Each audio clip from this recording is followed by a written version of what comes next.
Co robiliście, jak chcieliście kupić szybkiego sedana? Oczywiście szliście do BMW po M3, do Audi po RS4 albo do Mercedesa po C-klasę w wersji AMG. A co robiliście, kiedy chcieliście kupić szybkie kombi? Mogliście już pójść tylko do Audi po RS4 w Avancie albo do Mercedesa po C-klasę AMG w kombiaku. Natomiast M3 nie była oferowana jako kombi. I wreszcie w Monachium poszli po rozum do głowy i przedstawili M3 w kombi. A dokładnie w Touringu, jak to oni mówią. Proszę, oto ona.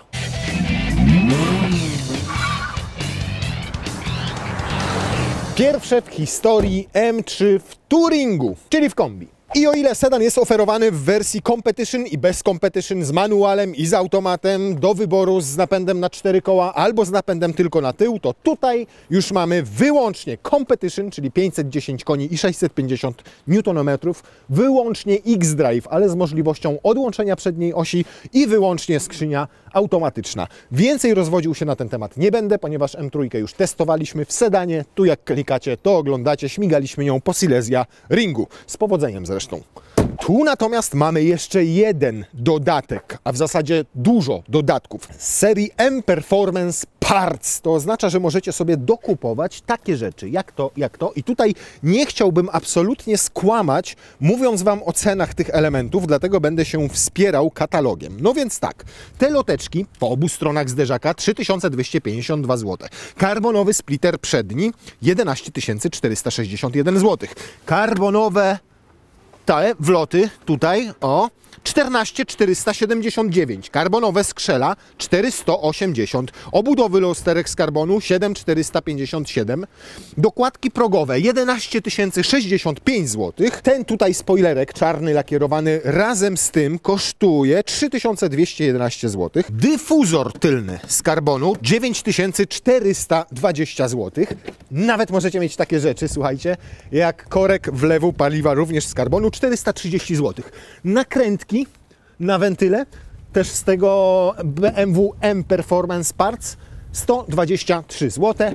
I proszę bardzo, to ta wisienka na torcie, oni nazywają to kołek blokady drzwi M Performance 210 zł, ale za wszystkie 4 sztuki na szczęście, więc wychodzi raptem po 52,5 zł za sztukę. O, nie, z tyłu nie ma, przepraszam, więc tylko 2 sztuki za 210 zł, po 105 zł każda. Wszystkie razem te elementy, które tutaj mamy, to wydatek, uwaga, 90 000 zł. I nie widziałbym w tym problemu, gdyby nie to, jak to jest fatalnie i brzydko zrobione. Naprawdę wygląda to, jakby uczniowie robili to na zajęciach z techniki. Zobaczcie, jak to jest zamontowane. Z tej strony wygląda to jeszcze gorzej, bo normalnie odstaje po prostu. Nie, tutaj nikt, sprawdzałem celowo, nikt w nic nie przyłożył, nikt nic nie zrobił. Tandeta straszna.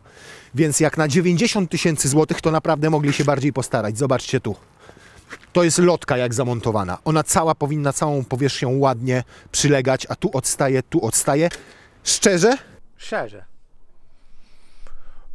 Nie jest fajnie. Więc jak chcecie przepuścić 90 000 zł, to śmiało bierzcie sobie wszystkie te elementy. Podoba mi się za to, co jest tutaj, czyli bagażnik, ponieważ jest identyczny jak we wszystkich innych kombiakach serii 3, Touringach, przepraszam bardzo. Jest tak praktyczny, że nie będę już Wam o nim opowiadał, tylko tutaj proszę sobie kliknąć, obejrzeć test takiej wersji kombi M340 i tam jest pięknie o bagażniku ze 20 minut opowiedziane.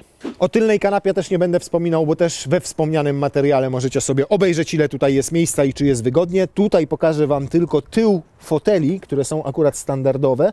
One również mają takie elementy z tego pakietu M Performance Parts i obszyte jeszcze zamszykiem tyły tych foteli i bardzo ładnie, estetycznie, fajnie to wygląda. Oczywiście możecie też sobie zamówić tutaj ceramiczno-węglowe hamulce. Nasza wersja tego nie ma, one kosztują 40 000 zł. Opcjonalnie są dostępne felgi 20-21 cali. W serii 19 dostajecie na przodzie, z tyłu 20, tutaj są opcjonalne, z przodu 20, z tyłu 21 cali, a tu taki jeden fajny bajerek. I jak samochód jedzie, to logo BMW pozostaje w miejscu, tak jak w Rollsie. Wydech w naszym egzemplarzu też jest z serii M Performance. 28 tysięcy złotych kosztuje. Dodatkowo u nas jeszcze jest tytanowy, a to kolejne 8 czy tam 9 tysięcy złotych, więc cały wydech 40 tysięcy. Normalnie te dwie rury są w MC po bokach i to mi się zdecydowanie bardziej podoba niż takie w trójkąt ułożone tutaj centralnie, ale zobaczmy przynajmniej, czy to chociaż lepiej brzmi niż ten seryjny, bo tam nas seryjny nie urzekł.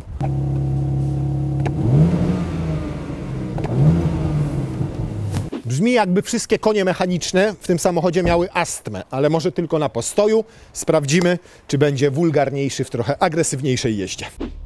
Ale zanim wyjedziecie na tor M3 Touring Competition, to musicie pobawić się przyciskami. I tutaj naprawdę tej zabawy jest sporo. Owszem, możecie sobie tutaj zaprogramować M1, M2, gdzie będziecie mieli swoje ulubione ustawienia, ale najpierw musicie te ustawienia sobie tu skonfigurować. I tych ustawień jest w cholerę. Silnik, Efficient, Sport, Sport Plus. Nie ma tu jak w innych BM-kach, że Eco, Comfort, Sport i tak dalej. Możecie tylko tutaj nacisnąć sobie M-Mode i wtedy macie do wyboru Road, Sport i Track, ale one wszystkie jeszcze oprócz tego sobie konfigurujecie. Naciskacie Setup, o i proszę, silnik, wiadomo, Sport albo Sport Plus.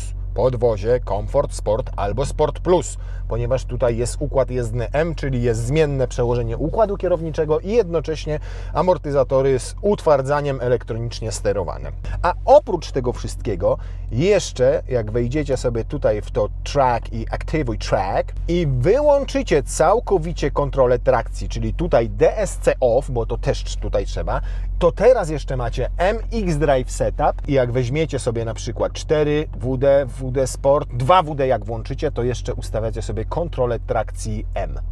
Od zera, całkowicie wyłączona, do 5, 10, jak Wam odpowiada. Czyli to jest fajne wtedy, kiedy na przykład uczycie się szkoły driftu i sobie stopniowo zmniejszacie. Opanujecie przy 8, schodzicie o 1 stopień. Przy 6, przy 5 ta kontrola trakcji będzie działała po prostu coraz później. Oczywiście włączamy ją od razu w off, nie? No brzmienie tego tłumika M Performance jest naprawdę galancie. Tutaj mam jeszcze pakiet M-Driver. Ten pakiet poskutkował tym, że jest zdjęta blokada prędkości z 250, w zasadzie nie zdjęta, tylko przesunięta na 280 km na godzinę. Ale zanim Wam ją zdejmą, to jeszcze musicie odbyć szkolenie. BMW tłumaczy, że chodzi tutaj o Wasze bezpieczeństwo. Bo wiadomo, 250 a 280 to kolosalna różnica przecież, nie? Natomiast słychać już, że ta V6, która jest tutaj uturbiona pod przednią maską, brzmi zupełnie inaczej niż kiedyś brzmiały te BMW M. Ten dźwięk jest taki sztuczny. Już brakuje mu takiej soczystości. Ewidentnie więcej jest tutaj z elektroniki, z głośnika, niż z takiego soczystego, fajnego brzmienia. Natomiast jak tutaj działa pięknie ta tylna szpera, to jest coś niesamowitego. Idealnie przerzuca pomiędzy prawym a lewym kołem moment i moc. Tam, gdzie nie ma tej przyczepności, tam minimalizuje, tam, gdzie jest większa przyczepność, tam przenosi i robi to bardzo płynnie. Czasami w autach sportowych jest tak, że ta szpera działa tak brutalnie, nagle Was przycina i powoduje to po prostu nieprzyjemne uczucie na kierownicy. Wychodzicie z szarpnięciem na przykład z zakrętu. Tutaj nic takiego się absolutnie nie dzieje. Ależ on się przepięknie prowadzi. To kochamy w BMW wszyscy.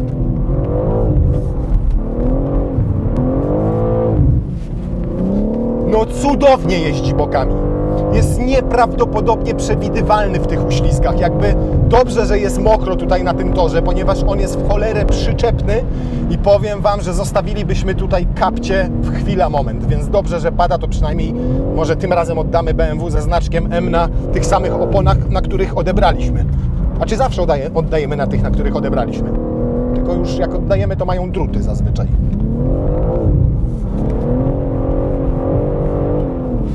No przepięknie się prowadzi w tych poślizgach, cudownie, cudownie. Uwielbiam właśnie w BMW tą przewidywalność w prowadzeniu w tym zakręcie, tą płynność wejścia, płynność wyjścia w tym uślizgu. Wow, przecudowny jest ten samochód w takich warunkach, przecudowny, przewspaniały, naprawdę. kawał dobrej roboty. Jest cięższy od BMW M3, tego w sedanie Competition, o 85 kg, ale wierzcie mi, że tego nie czujecie. Co więcej, mam wrażenie, że jest trochę lepiej wyważony. Że przez to, że ma cięższy ten tył, to jakoś je ładniej składa w tych zakrętach. Fenomenalny samochód. Według producenta setkę robi w 3,6 sekundy. Oczywiście w idealnych warunkach. Dzisiaj idealnych nie mamy, bo jest mokro. 3,6 sekundy to tylko 1/10 gorzej od M3 Competition w sedanie, które jest, tak jak wspominałem, lżejsze o 85 kg. Tylko 1/10 sekundy, umówmy się. Za tą praktyczność byłbym w stanie to poświęcić. Dobrze, jest drive w drive i tak dalej, wyłączona kontrola trakcji. Ja pierdzielę, ile on ma gripu na starcie i to na mokrej nawierzchni. To, co mi naprawdę przeszkadza, to brzmienie tego silnika, no, które jest sztuczne. Nawet nie wiem, ile jadę. O, już 220. Możesz w mordę, kurna, to szybko. No, hamujemy.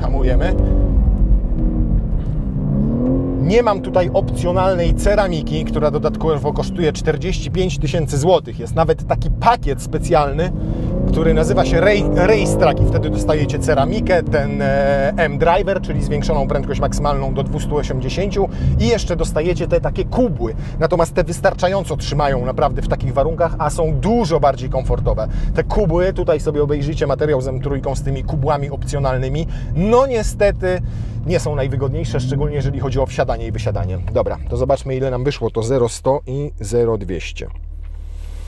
No więc powiem Wam tak, na śliskiej nawierzchni, przypominam, jest ślisko, jest mokro. 3,6 mieliśmy mieć, mamy 3,78, poniżej 4 sekund. To świadczy o efektywności tego napędu na 4 koła. 7,8 sekundy. Niecałe 0,2 gorzej niż podają dane fabryczne.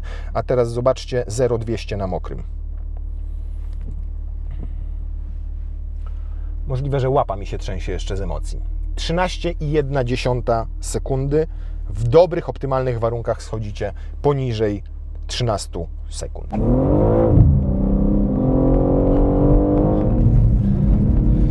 Wiem, że przestałem gadać, ale wybaczcie, muszę się trochę pobawić. To jest coś niesamowitego. Pytanie, czy tyle samo emocji da Wam w codziennej jeździe?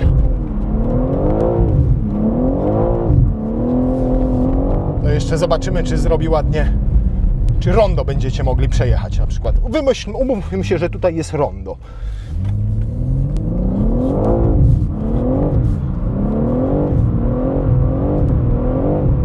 No da radę, przejedziecie rondo driftem po prostu. To jest trudno opisać, jak doskonały, naprawdę doskonały, rzadko używam takich słów, ale jak doskonały w prowadzeniu BMW stworzyło wóz. Prowadzi się lekko, prowadzi się przewidywalnie, miękko wchodzi driftem w zakręty, ma mnóstwo gripu nawet na tej tylnej osi, kiedy wyłączycie sobie napęd 4WD i zostawicie tylko działającą z tyłu tę oś i tę szperę. Nie wiem, jak to zrobiono, ale wydaje mi się, że ten samochód jest znacznie lepszy niż zwykłe M3. Być może to jest kwestia warunków. M3 testowaliśmy na suchym i nie zachwyciła mnie absolutnie tak, jak to auto. Pytanie, czy jak wyjedziemy teraz na drogi publiczne, to czy tutaj też będzie trochę emocji, a przynajmniej czy ostygną może, o.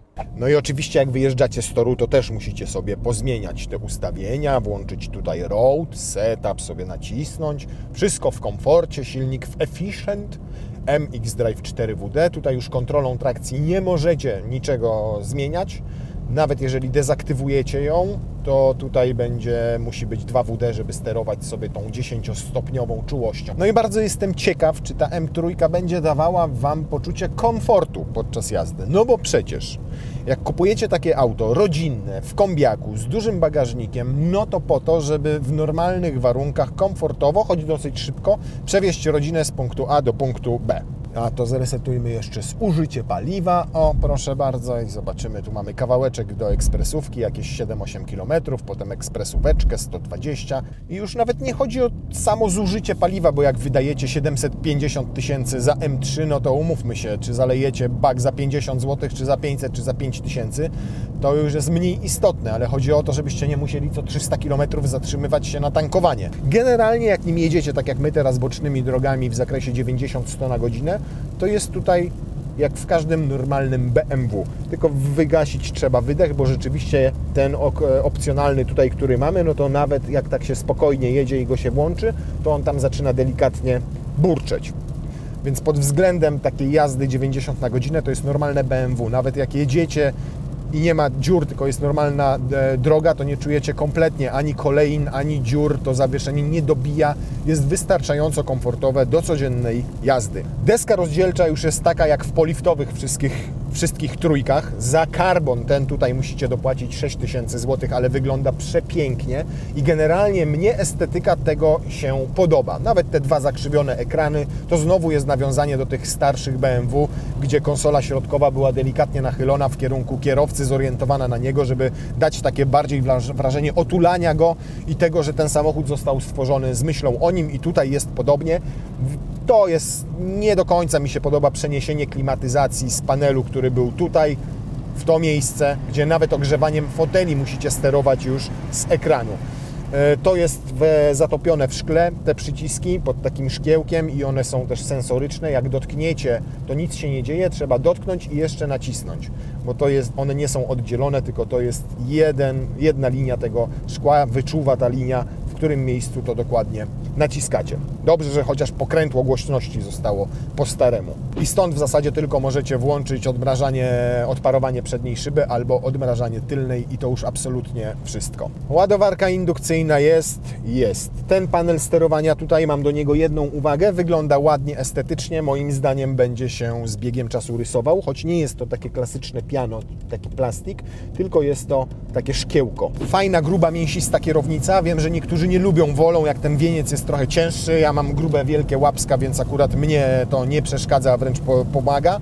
Duże, fajne łopatki do zmiany przełożeń, zobaczcie, nieważne gdzie trzymacie rękę, to tak naprawdę do tej łopatki dosięgniecie i one przemieszczają się razem z kierownicą. Ja wolę jak są tutaj w kolumnie, bo jak mam skręcone koła, no to wiem jakoś bardziej intuicyjnie, którą łopatką zmienić bieg na niższy, a który wyższy. Ale przynajmniej, tak jak mówię, są karbonowe, duże, łatwo wyczuwalne, nawet tutaj mają taką chropowatą powierzchnię, żeby paluch się lepiej tej łopatki trzymał. Co do jakości wykonania, nie można mieć naprawdę najmniejszych zastrzeżeń. To jest przyjemna skóreczka tutaj z ładnym przeszyciem. Ten karbon za wspomniane 6000 jest bardzo ładny. To jest nawet tutaj mięciutkie. Schowek jest wyłożony przyjemnym materiałem i się nie zamyka, jak za głęboko położycie książkę, instrukcję obsługi.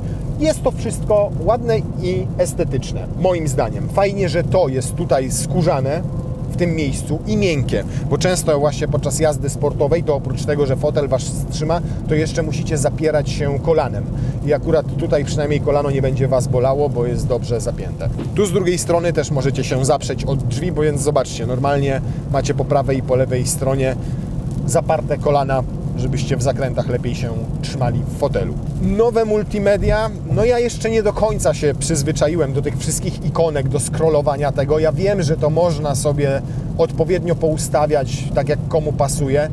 I tutaj też można sobie te widgety porobić, ale jest tego tak dużo, że wydaje mi się to zbyt skomplikowane i nigdy nawet nie miałem ochoty tego ustawiać. Najważniejsze, że jest Apple CarPlay bezprzewodowy i to jest coś, z czego najczęściej korzystam. Całą resztę ustawia się raz i się po prostu o tym zapomina. Głośny jest. To jest takie spostrzeżenie. Trochę zaburza nam taką percepcję oczywiście padający deszcz i mokra nawierzchnia, bo ona powoduje, że tam od spodu też mamy hałasy z tego mokrego asfaltu, no i jeszcze deszcz bijący o szybę, więc tak nie jestem w stanie tego ocenić bardzo obiektywnie. Spalanie?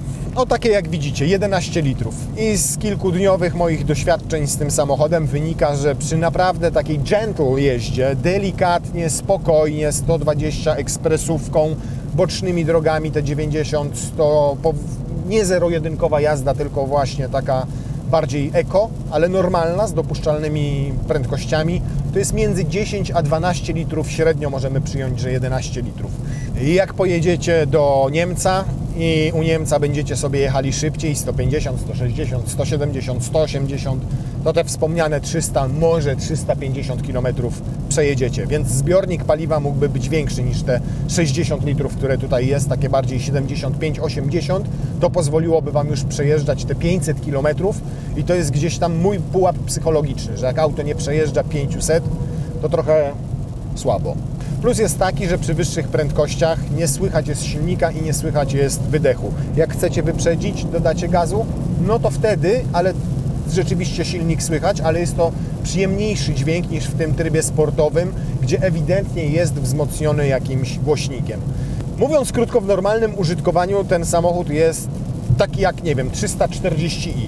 Nie jest angażujący, nie jest irytujący, nie jest zbyt głośny, nie jest narwany, nie jest szalony. Jest po prostu komfortowym, spokojnym BMW do przemieszczania się z punktu A do punktu B razem z dziećmi, razem z żoną, razem ze znajomymi, z bagażnikiem wyładowanym do pewna walizkami. Jest po prostu rodzinnym kombiakiem. A jak się go spuści ze smyczy, jak mu się włączy ten sportowy napęd tylko na tył i jak mu go się uwolni od kontroli trakcji, to jest po prostu przezajebistym samochodem sportowym. Nie wiem w czym rzecz, ale nie zapamiętałem tak dobrze M3. Może to była tej w sedanie, tam gdzie testowaliśmy ją na Silesia Ringu. Czegoś mi w tamtym samochodzie brakowało. Tutaj wydaje mi się on kompletnym autem sportowym. Mimo większej masy, 85 kg, mimo wyższej ceny, 12 000 złotych więcej od sedana, to brałbym dokładnie kombiaka. Tylko bez tych tandetnych wszystkich karboników nowo zamontowanych, które kosztują tyle chorych pieniędzy. Natomiast ma ten samochód jednego konkurenta, który wydaje mi się lepszym wyborem. Jest to 340i w kombiaku, które już testowaliśmy. Tu możecie sobie obejrzeć ten materiał. Tamten samochód będzie znacznie tańszy. Myślę, że o jakieś 200-250 tysięcy złotych w podobnej konfiguracji. Na pewno nie daje Wam tyle frajdy na torze, co to auto, ale ma też bardzo dobry silnik B58. Jest jeszcze cichsze, jeszcze bardziej komfortowe, tak samo praktyczne. Więc jeżeli o mnie chodzi, to nie przepłacałbym za M3, kupiłbym sobie 340i w kombiaku na co dzień, a za 200 czy za 250 jakąś furę nawet używaną do upalania na torze, której po prostu nie byłoby mi szkoda. Natomiast jeżeli Wy chcecie mieć auto, które spełnia dwie funkcje, naprawdę daje przyjemności w jeździe torowej i jednocześnie jest dobrym, cywilnym, fajnym samochodem do jazdy na co dzień, to jest dobry wybór. Pytanie, ilu z Was tak naprawdę będzie taką M3 zabierało na tor i dawało jej w palnik. Bo ja myślę, że zdecydowana większość nabywców to nawet nie potrafi włączyć tego trybu jazdy tylko z napędem na tył, a jeżeli to robi, to po to, żeby się na rondach poślizgać.